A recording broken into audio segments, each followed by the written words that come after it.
বাংলাদেশে এখন সেই হরিণ লুটের দেশ হয়ে গেছে বাংলাদেশ। ঝাঁপিয়ে পড়েছে বিশ্বের পরাশক্তির দেশগুলো। পরাশক্তি মানে সুপার পাওয়ার। সুপার পাওয়ার বলতে এখনো পর্যন্ত 5টি দেশ: আমেরিকা যুক্তরাষ্ট্র, রাশিয়া, চীন, ফ্রান্স এবং ইংল্যান্ড। আরো 2টো দেশ দ্রুত উঠে আসছে এই সুপার পাওয়ার বা পরাশক্তি হওয়ার জন্যে। এই দেশ দুটোর নাম জার্মানি এবং ভারত।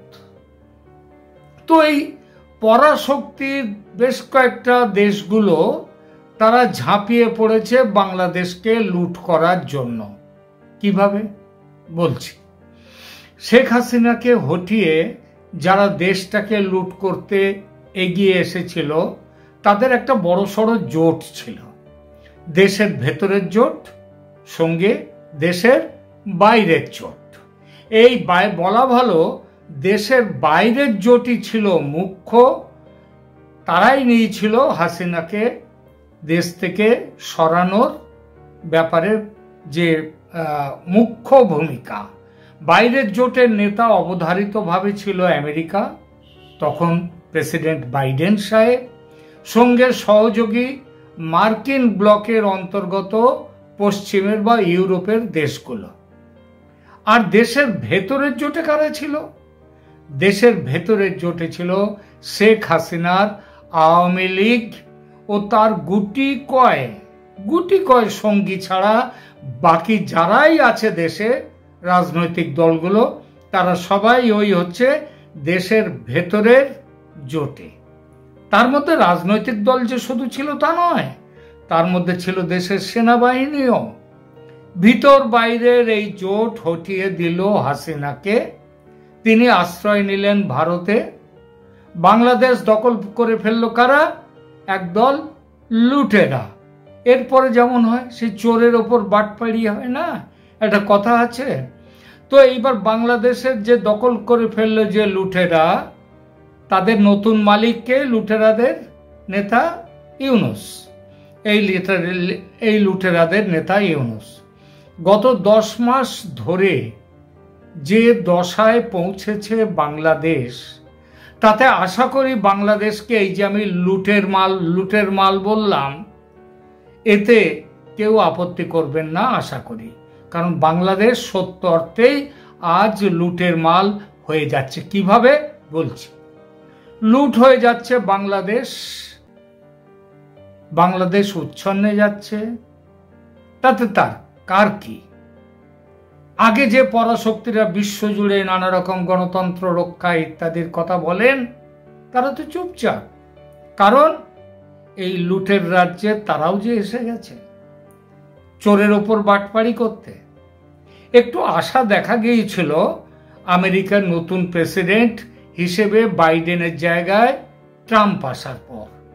ট্রাম্পের সঙ্গে ভারতের মোদি সাহেবের খুব ভাবসাব, আবার মোদি সাহেবের সঙ্গে ইউনূস সাহেবের এবং ট্রাম্প সাহেবেরও সম্পর্ক আদৌ ভালো না। ফলে ভাবা গিয়েছিল মোদির সৌজন্যে ট্রাম্প ইউনূসকে হটিয়ে দেবেন এবং শেখ হাসিনার প্রত্যাবর্তন ঘটবে। আশায় বুক বেঁধেছিল বাংলাদেশের মানুষ। এমন হওয়ার সম্ভাবনা প্রবল হয়েছিল গত 13ই ফেব্রুয়ারি হোয়াইট হাউসে মোদি এবং ট্রাম্পের বৈঠকের পর। ওই যেখানে বলেছিলেন I will leave Bangladesh to PM Modi. ও হরি, কোথায় কি? ট্রাম্প বুঝিয়ে দিলেন লুটের মালের হিস্সা নিতে তিনি বাইডেনের মাস্টার মশাই, তিনি আরো বড় লুটেরা। আজ এই 5 মে তারিখে ট্রাম্প সাহেব বাংলাদেশের ব্যাপারে বড় সড় দূরত্ব তৈরি করে ফেলেছেন নরেন্দ্র মোদীর থেকে। 13ই ফেব্রুয়ারি দেয়া সেই কথা থেকে লুটের মাল বাংলাদেশে কোথায় কিভাবে কতটা কে খাবলে নিতে পারবে সেই চেষ্টায় এখন আমেরিকা। ইতিমধ্যে লুটে নিয়েছেন বেশ কিছু। কিরকম বলছি। সেন্ট মার্টিন লিজ নিয়ে নৌঘাঁটি বানাবার ব্যবস্থা পাকা হয়ে গেছে। সেন্ট মার্টিনে যে যাওয়া আসা বন্ধ হলো না, তখনই হয়ে গেছে। এরপর আরাকান আর্মিকে মানবিক করিডর দেওয়ার জন্য বাংলাদেশের সিলখালিতে বিশাল জমি নিয়ে নৌঘাঁটি বানানো, সৈন্যঘাঁটি বানানো শুরু হয়ে গেছে। বলা হচ্ছে মানবিক করিডরের সাহায্য দেওয়ার জন্যে। কোথার মানবিক করিডর? না, মায়ানমার সরকারকে হারাবে আরাকান আর্মি। সেটা না হারালে মায়ানমারকে দখল করে নেবে এরা এবং বিদ্রোহীরা। তার জন্যে অস্ত্রশস্ত্রও দেয়া হবে মানবিক করিডর থেকে। এটা তো বলাই বাহুল্য, কারণ মানবিক করিডরে যদি হারের সামনে যদি পড়তে হয় তখন তো অস্ত্রশস্ত্র না দিলে জিতবে কোত্থেকে। তো এইটাই হলো। আর এর ভেতরে আবার এটা ট্রাম্প সাহেবের মাথায় এই মুহূর্তে সম্ভবত নেই, তবে ট্রাম্পের যে ডিপ স্টেট এর আগে আমেরিকায় ছিল তাদের আছে, এবং তাদের চেলাচামুন্ডারা একেবারেই যে সবাই একেবারে হার মেনে বসে গেছে এমন ভাবার কোনো কারণ নেই। সেটা হচ্ছে বাংলাদেশের কিছু অংশ, মায়ানমারের কিছু অংশ এবং ভারতের কিছু অংশ নিয়ে একটি খ্রিস্টান ইহুদি রাজ্য তৈরি করা। ন্যাচারালি ভারত এগুলো ভালোভাবে দেখবে না, তো ভারতের ব্যাপারে পরে আসছে, আগে আমেরিকার কথাটাই বলে নেই। তো এই সমস্ত জিনিসের প্রস্তাবে ইউনূস সরকার অনুমতি দিতে বাধ্য হয়েছে। বাংলাদেশের বর্তমান শাসকদের এক একজন, ওই আমাদের ইউনূস সাহেবের একজন প্রেস সচিব আছেন সবজান্তা, কি যেন শফিকুল আলম, তিনি বলছেন এক একদিন এক এক রকম কথা বলছেন। আবার তৌহিদ হোসেন, তিনি আবার এক একদিন এক এক রকম কথা বলছেন। সবাই গেছেন, এবং এখন তো বাংলাদেশে আমেরিকার বড় দালাল, ইউনূসের থেকেও বড় দালাল, তিনি আবার আমেরিকার নাগরিক খলিলুর রহমান সাহেব। আর আলী রেজা তো আগের থেকেই আছেন সংবিধান সংশোধন করবেন বলে। তো এরা সব বলছেন যে এক একদিন এক এক কথা বলছেন, কিন্তু আমেরিকার ব্যবস্থা হয়ে গেছে। এখন আমেরিকা সেখানে বড় বড় কন্টেনারে করে অস্ত্রশস্ত্র, মানবিক অস্ত্রশস্ত্র বলা যাবে না, মানবিক সাহায্য নিয়ে আসছে, করিডর দিয়ে ভেতরে পাঠাবে মিয়ানমারের ভেতরে। মিয়ানমারকে হারাতে হবে। আচ্ছা, এটা ইউনূস কিচ্ছু বলছেন না, দেখবেন ইউনূস কিছু বলছেন না, ইউনূস চুপ রয়েছেন। ইউনূস কেন চুপ রয়েছেন? কারণ তার কিছু বলার নেই, কারণ ব্ল্যাকমেল।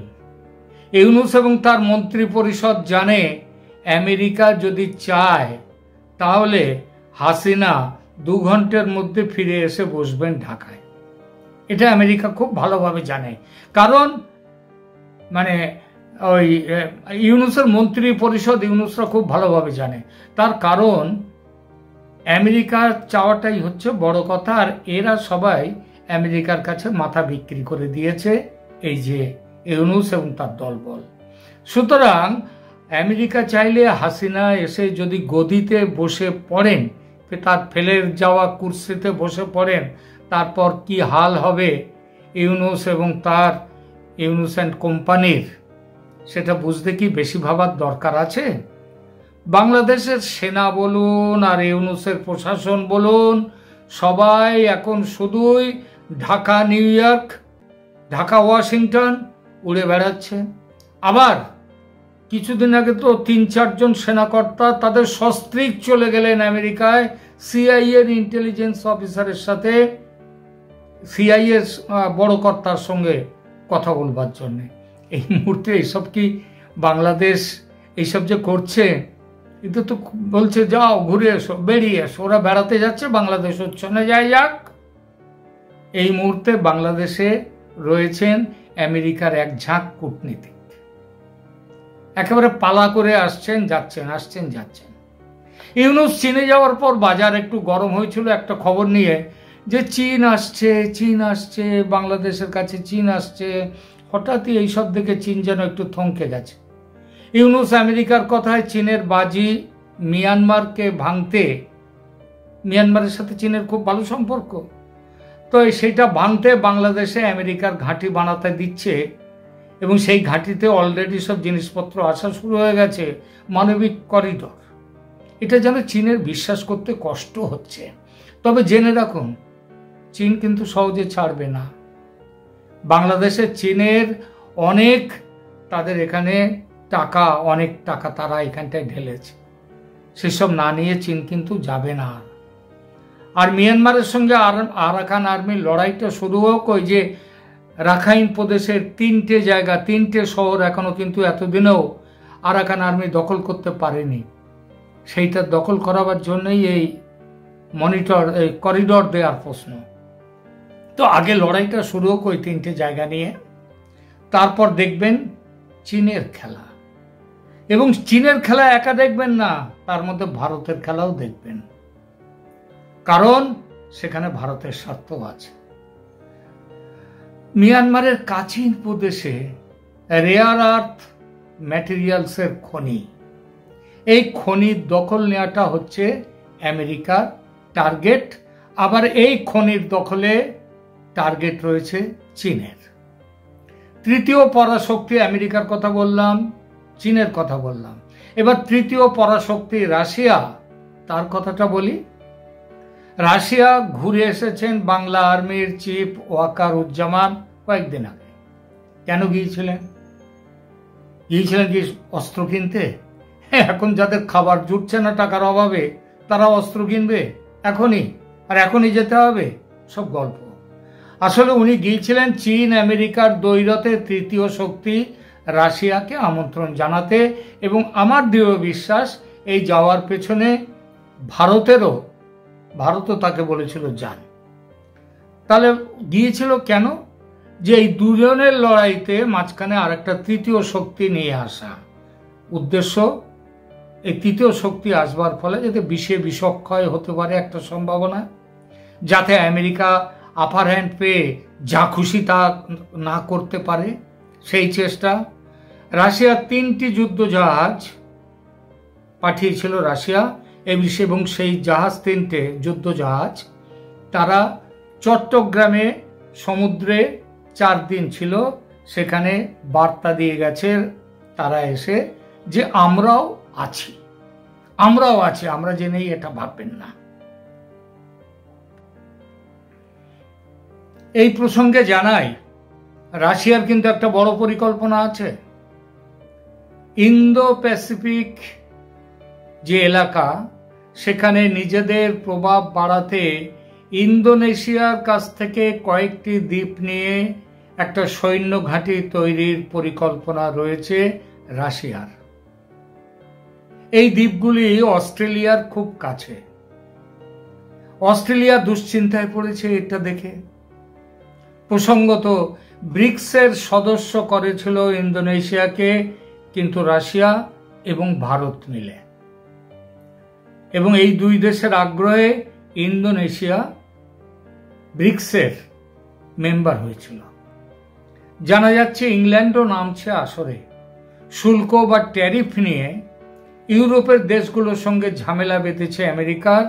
এই দেশগুলো ভারতের সঙ্গে সম্পর্ক নিবিড় করছে।